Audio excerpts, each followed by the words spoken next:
Hello, stock traders. I hope you had a successful day under your belt this Tuesday and looking for better things this next Wednesday. So, on Tuesday, I finished with a 0.98% gain, so just a little under 1%. You're probably wondering how in the heck did I do that? I'm going to explain and kind of show you exactly how I did that in today's video. If you were following the top 7 from yesterday's video, then you finished at a 1.03% loss, unfortunately, but that was better than how the market did. So, but that's no consolation prize. If you're following this list month to date, usually we do a lot better than this, but in the month of October, we are at a 2.98% gain. The Dow Jones Industrial for the month of October is at a 2.31% loss. Year to date, I am at 605% return, so I'll keep marching along. And you might be like, well, he was only up 1%. Why did it change by 5% from the last video? Well, it's exponential. And so every single time, being 600%, 1% difference from January 1 is a lot more money. And so that's what makes it increase so much further. Okay, let me talk about my intraday trades. So these picks come out at 5:30 a.m. Central, and I share them with my standard group on the Patreon group that we have. And we have a link for that in the description down below. And for the small amount of money that it costs, you'll make that up with one great trade. Every day there are some great trades on here, but these are covered in the standard level. And these are my intraday trades and my day trade picks. So at 5:30 a.m. this morning, my picks were SPI, and then later on I had OPTT, then Kala Pharmaceuticals, KALA, you'll recognize that one, and then SRRK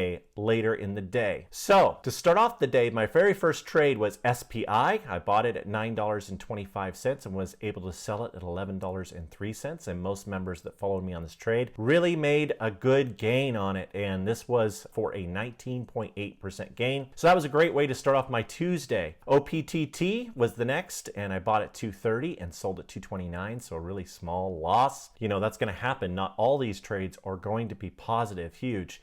And then next was Kala Pharmaceuticals, KALA. I bought at $6.91, sold at $7.01 for a 1.4% gain. And then the last was SRRK, bought at $25.80 and sold at $26.03 for a 0.23% gain. 75% win rate and an overall gain with that amount of money that I use for day trading. All right, I have some sales to report from the top 7. So I sold FAST for a 0.2% gain. I sold IONS for a 4.7% loss. And then I sold DOYU for a 0.42% gain. I sold API for a 2.4% gain. And I sold NTRP for a 3.6% loss.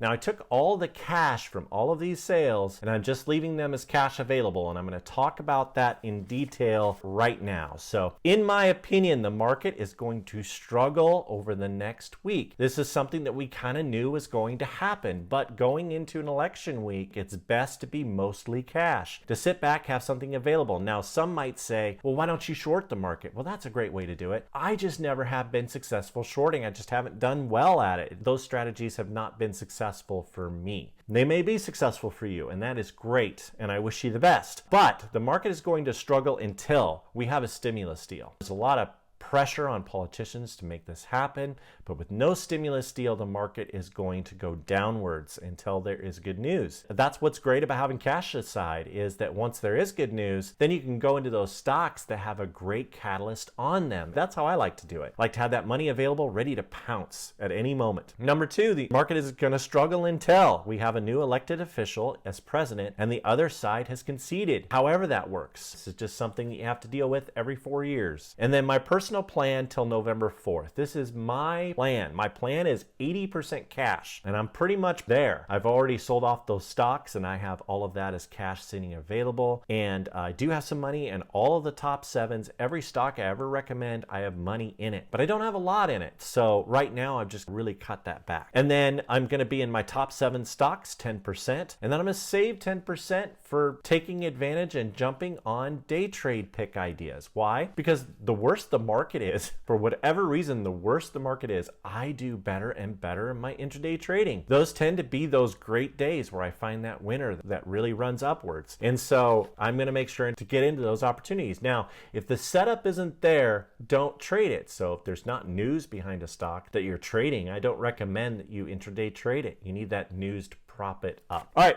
Let's get to the top 7. I do recommend caution right now. I know I'm always buy, because I'm very bullish on the market almost always, but right now I'm not. So I'm going to talk about these top 7, but please keep in mind to be very careful on the market right now. Sometimes the best trading strategy is not trading, believe it or not. And I know that sounds terribly boring and not very exciting, but when you know the market is going to struggle, it doesn't make sense to really pour a ton of money into stocks. Now, if you have to have something in it, do a small percent. Do like 1% in each one of these picks, to try them out. We shall see how they do. But anyway, number 7 is TZOO. And on Tuesday, this finished down 1.63%. My average in it's $8.48. And this is an insider swing play, and I like it. The reason why I like it is Ralph Bartel, the director, bought shares at $7.80. It was a very bullish transaction, and so I like the transaction. It was done in open market. It checks all the boxes that I'm looking for. I got kind of a terrible average. If you notice, that's a little high. You could definitely do better than me, probably tomorrow morning. Number 6 is TCON Pharma, so TCON, TCON. On Tuesday, this finished down 1.86%. My average in it's $4.73. And this is another insider swing play, and I like it because Charles Theuer, CEO, bought up shares. And also they have their main drug, which received orphan drug designation just the other day. Analysts have an average target on the stock of $5.33. Number 5 is Cassavia Sciences, and on Tuesday, this finished up 0.44%. And analysts have an average target on this of $14, but there's one specific analyst that got me excited and is the reason that I'm in the stock in the first place, and that's that Cantor Fitzgerald started coverage and an analyst position at $24 a share. And so that was very bullish to me because the stock's trading around $9. So I think it's just got a lot of room to run. And also Cassavia Sciences has also had very strong insider activity by directors, the CEO, the CFO, and this is very recent. And they also have an upcoming catalyst of a conference on November 7th. So there's lots of reasons I think that Cassavia could really shoot upwards. And so I like it on my list just for that reason. Number 4 is USAP. On Tuesday, this finished up 1.04%. This one is brand new to the list. My average in it's $5.68. And Christopher Zimmer, the chief commercial officer, bought shares at $5.64. And analysts have an average target on this stock at $9 a share. And so the insider activity with the high analyst target, those two things combined is why I like USAP to move forward. Number 3 is SELB, Selecta Biosciences. And if you bought into this stock, when I started talking about it, you are close to around 75% up in it right now. So hopefully you forgive me for it being down 5.43% today on Tuesday. My average in it's $2.89. And Timothy Springer keeps buying shares. And as long as Timothy Springer keeps buying shares, I'm going to stay into this stock. I've been kind of trading it back and forth. I'm going to wait until the insider activity dies down and then I'll sell it. I feel really good about it, and Timothy Springer doesn't seem to be slowing down on this at all. It's been 12 business days in a row that Timothy Springer has bought up shares. Analysts have an average target on this stock of $6.71. So we have lots of insider activity each and every business day and a high analyst target that is more than triple the price from where it was at originally. So I'm excited about this, and I think it's going to move up even with the market being down. I think this is one that's going to be contrary to market because it has such strong insider activity. Number 2 is IPOB. This is Open Door. This is a SPAC, and they kind of have combined, and they plan on it being Open Door going forward. On Tuesday, this finished up 1.17%. This one's brand new to the list. My average in it's $18.34. And the reason why I like it is because Monday, after hours market, ARK Funds recorded buying shares again. And last time they bought shares, the stock really climbed in price. Anyway, since they are buying again, and since the stock has been beaten down in its price and has really come down from the heights that it was at, I think now it's a good value. And I think that's what ARK Funds is thinking also. And they loaded up shares on Monday, and then I found out on Tuesday after market that they bought shares again. And so that is pretty great. And that's why I think it's going to be good. I think that